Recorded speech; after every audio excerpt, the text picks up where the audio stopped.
Good morning. You can hear me with the mask off. Everybody knows to my right, Melissa De Rosa, Secretary to the Governor. To my left, Gareth Rose, Deputy Superintendent for the Department of Financial Services, who's been working with us on this project over the past few days. Today is day 267. Everybody asks me the same question. Where are we and what's going to happen? That's all that people ask me. Where are we? Just to get our bearings. Today is Sunday. We're in New York City. That's in the United States of America. We're 4 days until Thanksgiving, 5 days until Black Friday, 33 days until Christmas, 39 days until Christmas Eve. That's where we are. This is the challenging period. A lot of discussion about COVID. You listen to the talking heads on cable news, you come up with all sorts of different variations of what's going to happen. It's going to be terrible, it's going to be an apocalypse. Another station will say, don't worry about it, it's all going to be fine. What is the problem we're trying to deal with, and what are the consequences? The problem is that this is a dangerous period because you have increased social activity by definition. That's what happens between now and New Year's Eve. There are more parties, people are shopping, students are coming home from college in states with higher infection rates. There are more family gatherings. 37 days between today and January 2nd of significantly increased social activity. That's what's going to happen, right? What do we expect? We expect people will eat more than usual, and on average will put on 5 more pounds. Why is that relevant? It's not really relevant. Then why did I put it in there? Because it evidences the social behavior of the season. People put on average of 5 pounds. Why? Because they're eating a lot. Why? Because they're at family gatherings and sitting at the table and visiting, and that is the season. That's what happens. Well, what is going to happen to the COVID rate? I believe the COVID rate will increase, just as I believe most New Yorkers will put on weight. The only question is how much and how fast. And nobody knows, and there are scenarios. You have moderate trajectory, you have a low trajectory that goes up, or you have a terrible spike. Nobody can tell you because nobody knows, because it depends on how we act. How much weight are you going to put on? It depends on how much you eat. That's a silly analogy. No, it's not. It is a function of social behavior during this period. It's up to individuals and it's up to individual communities. Communities across this state behave very differently than other communities. This state as a whole operates much differently than other states across the country.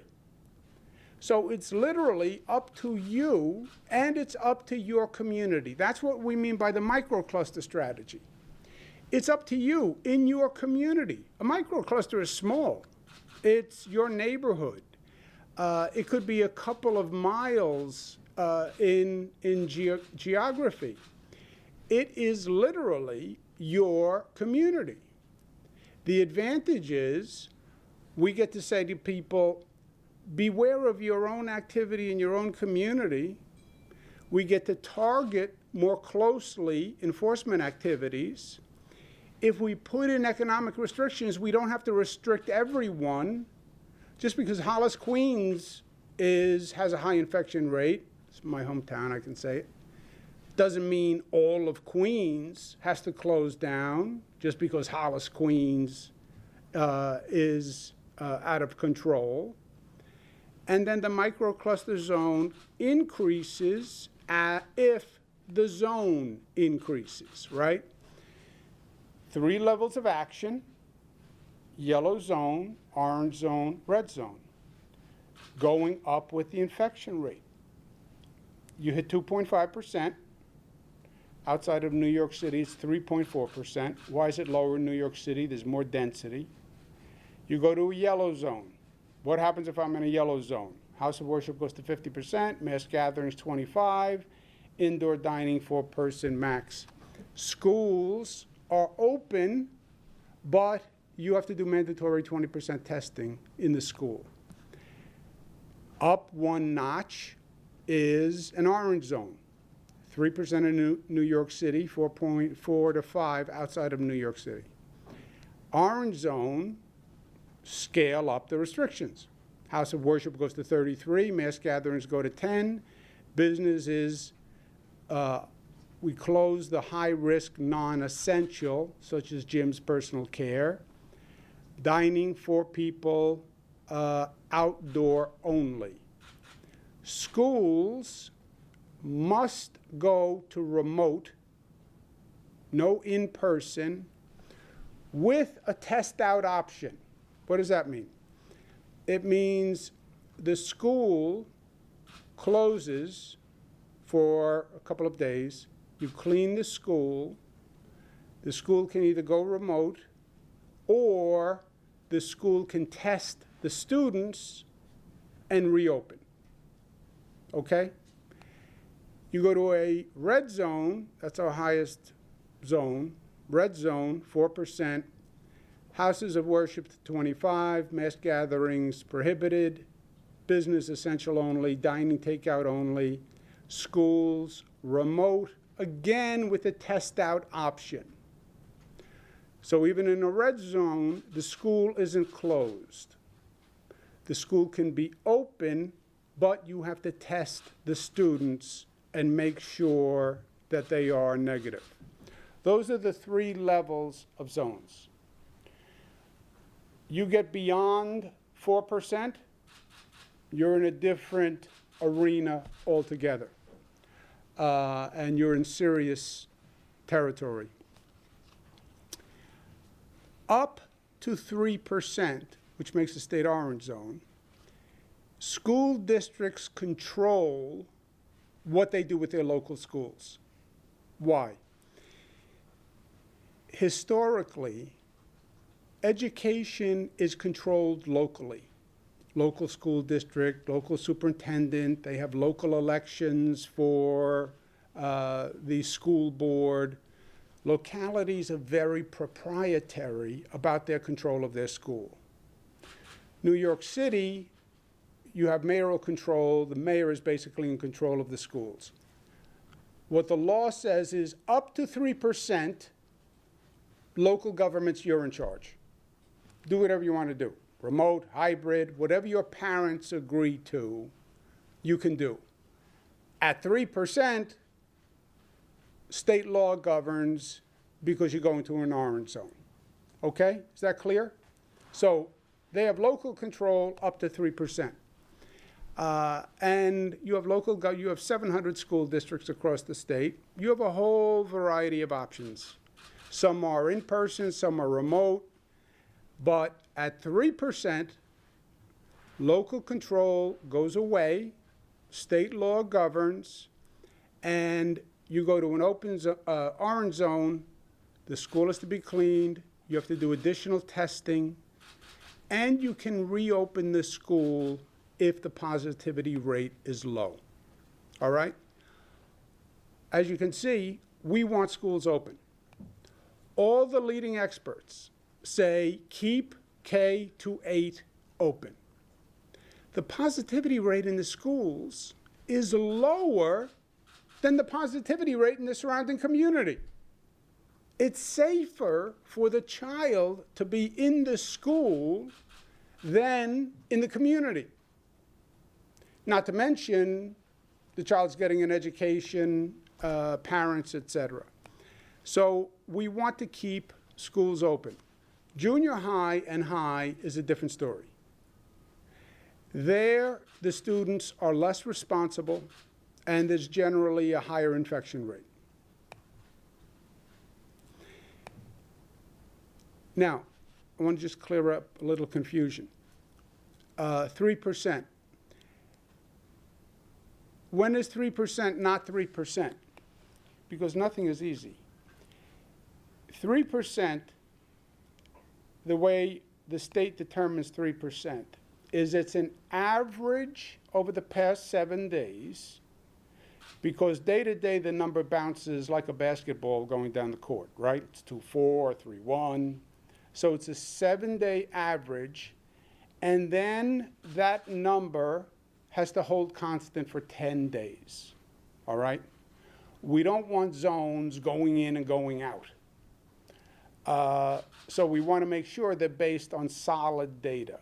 So it's a rolling average, and then the zone has to stay at that number for 10 days. Local governments across the state publish their own numbers. How does this happen? The state collects all the testing data, and then we send it to the local governments. Some local governments change factors and will have a slightly different number than the state. I believe it's confusing and unnecessary, but it is also irrelevant, because the state law governs, and once the state says it hits 3% or 4%, that's what matters. But when people say, well, my county says this, my mayor says this, we do all the testing, we send them the numbers. Sometimes they change what tests count because of timing. Sometimes they change, they don't remove duplicate positive cases. So there'll be some fluctuations. It's confusing, but it's also irrelevant. Is 3% safe? 3% is the safest margin being used in the United States of America. 3% gives us a margin of error that if we hit 3, we have time to correct before the situation gets out of control. And remember, the 3 is a real 3, which will then designate a microcluster, and then we work with that microcluster to reduce the number. How safe is 3? It is so safe that 46 states are now above 3%. If 3% was a national standard, 46 states would be a zone. Isn't that amazing? It's because New York State's overall infection rate is so low. We have the 4th lowest infection rate in the United States of America. God bless New Yorkers. The only states with a lower infection rate, Vermont, Hawaii, and Maine. Beautiful states, all of them. But, not really but, and more rural than New York, lower density than New York, doesn't have the big cities of New York. So Vermont, Hawaii, Maine, and then New York. Every other state is higher. 3% is right above New York. Massachusetts, 3.2. That's how safe 3% is. And look at how high these numbers are going in the country. Wyoming is at 51%. We're talking about 3%. Wyoming's at 51. South Dakota, 46. Iowa, 45. I mean, it's amazing what's going on in this country. And it's amazing how good a job New Yorkers are doing at keeping the rate down. The context is important. What people should be asking now is, what is my community's infection rate? Not what is the state rate? Because it's different across the state. What is my community's infection rate? Because it's your community that's going to determine if you go into a yellow, orange, or red zone, right? Highest rates we have are Western New York, 6%. Lowest is the North Country, 1.3. But look at that variance. Finger Lakes, 2.5.